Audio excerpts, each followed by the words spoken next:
What's going on? I just want to take a moment here to express an attitude of gratitude to God, to Jesus Christ, to the Holy Spirit, and to all the haters in my life, dude.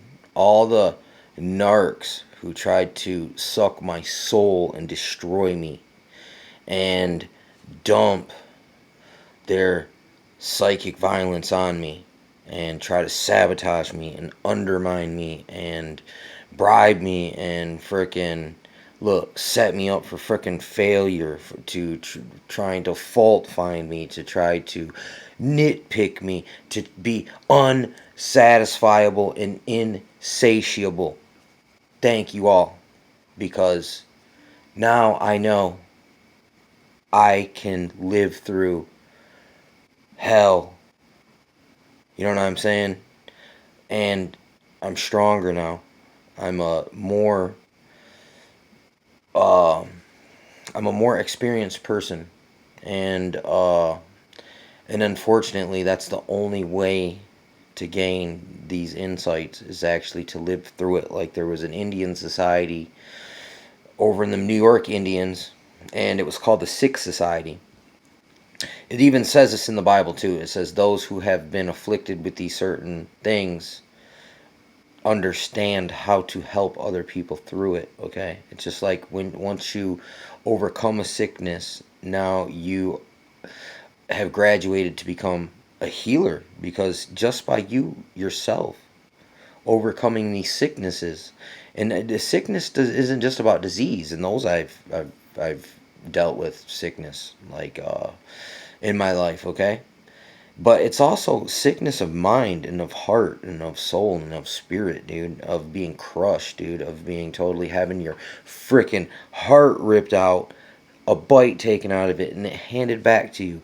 Left with the bag with the gun in it they used to rob the bank with no money in it. Just, I got taken for a ride again.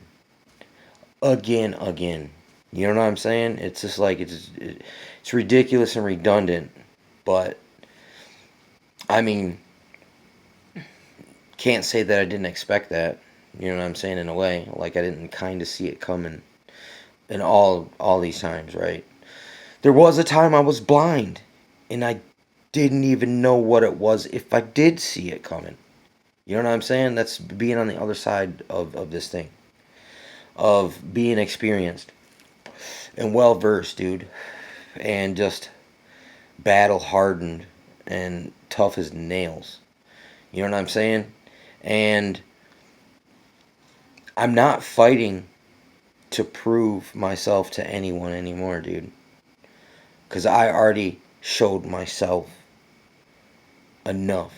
You know what I'm saying? It's like we're our own worst critic, okay? It's not saying that I don't have more room to grow, more to learn, things to rectify, to fix, things to atone for, mistakes I've made because of this being tried in the furnace 7 times, man. You know what I'm saying? I might not even be there at 7. I might be at like 4 or 5, man. But look, each time, man, it gets hotter and hotter, man. And the duration is more intense. But I appreciate that stuff now. Thank you for trying to destroy me, because I had to fight to live. I had to rediscover things. I had to rediscover myself. You almost took me away from me. You know what I'm saying? You almost artificially implanted a bunch of stuff. But now, because of that, I can see empathy. I can see what comes from others, what's coming from me. I understand the dynamics, the interplay of it now. I'm a more emotionally freaking, like, mature person, and a more intellectually mature person. See, I'm so intellectual sometimes, it stunted my emotional. Like, sometimes people might think that I'm cold or detached. But I'm just reserved. I practice a lot of self-restraint and stoicism, and some people take it the wrong way. They take it personal, as if you don't like them. But look, sometimes I love to have people come just chill and sit, and we don't even conversate. I just like having a person around, a random observer. Look, us Kung Fu men, we look out of our peripheral. I use my skin and my ears, dude, and frickin' my sensations to detect all kinds of different mediums and information streams coming at me. So just because I'm not eyeball effing you doesn't mean I don't care about you or I don't like you or you're frickin' something's wrong there.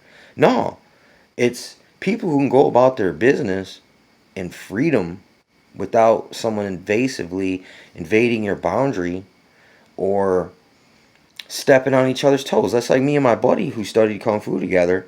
We'd be in the kitchen, it was small, but we would maneuver around each other and look, we'd never bump into each other. Comfortable there. Trust. Intimacy.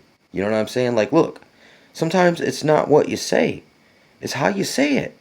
And sometimes it's not what you didn't say, but what your body language and your attitude and your spirit is saying. It's sending off a stream of F you. You know what I'm saying? And disregard, treating you as a non-freaking human, and for no freaking reason. It's like, what the frick? Some of these people do this. They just, and sometimes it's a compliment because I guess little dogs, they want to step up the ladder, and so they're choosing you as this sparring partner to play mind games with, to soothe themselves for some reason. And look, sometimes I take it personal. I took it the wrong way. I misread the situation because I had issues I needed to resolve. I had emotional maturity. I had intellectual maturity. I had just more experience. I needed more.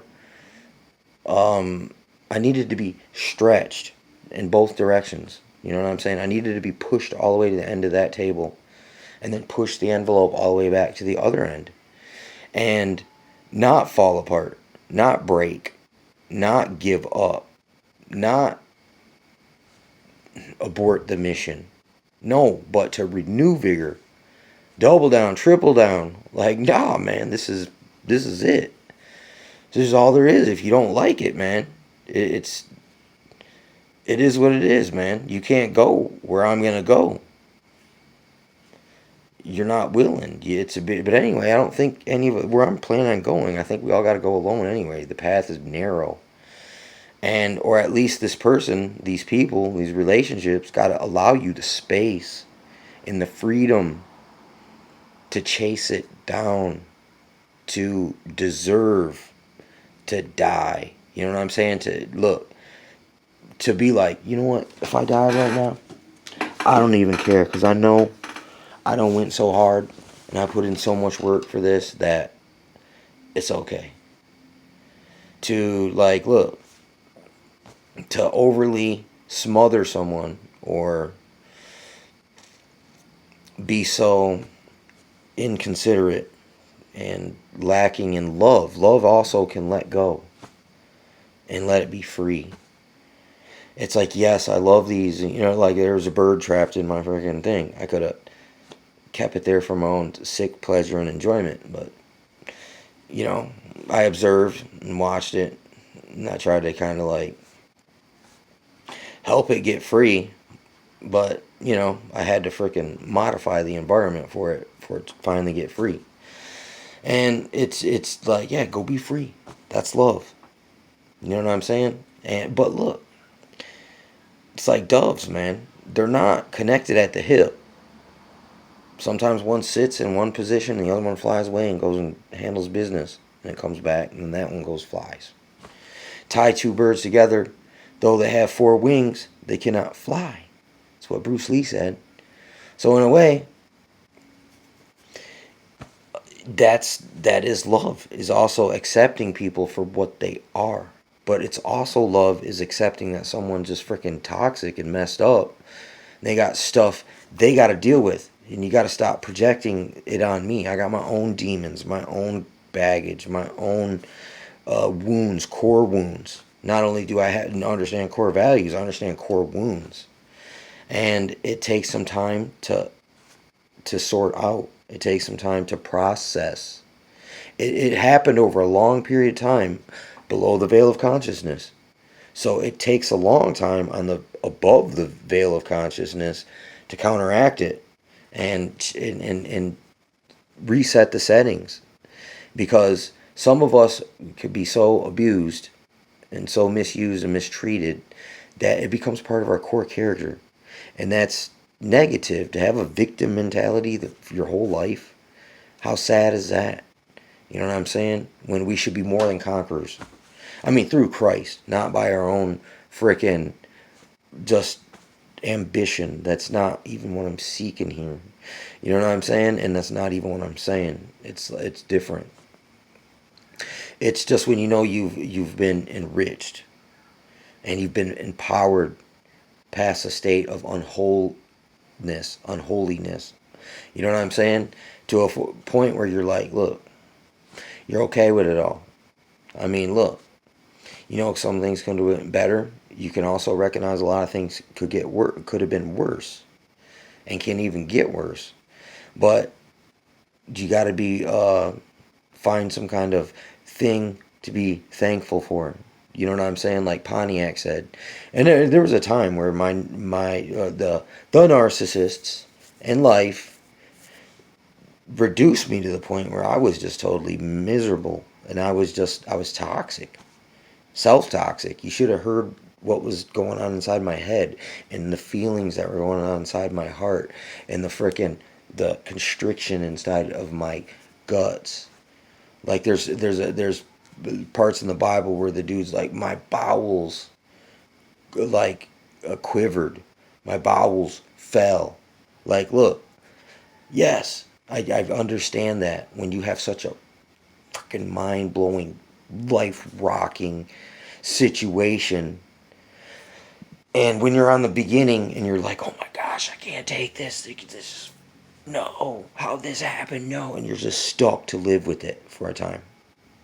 But then on the other side, once you're over it, you can kind of appreciate it, but you didn't like it. No, I didn't like it. I wouldn't ask for that. Only someone who loves you would allow you such a real-time lesson.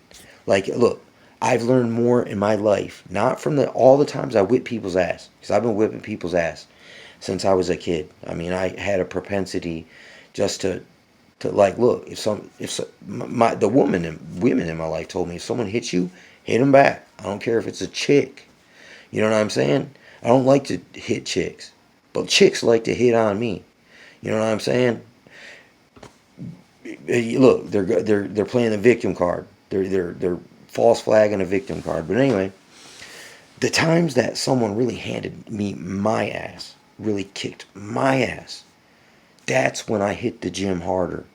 That's when I had to really pool my freaking fortitude and forge past it. I had to take that bruised ego. I had to take that narcissistic injury. Just because you don't have to be a narcissist to receive narcissist injury.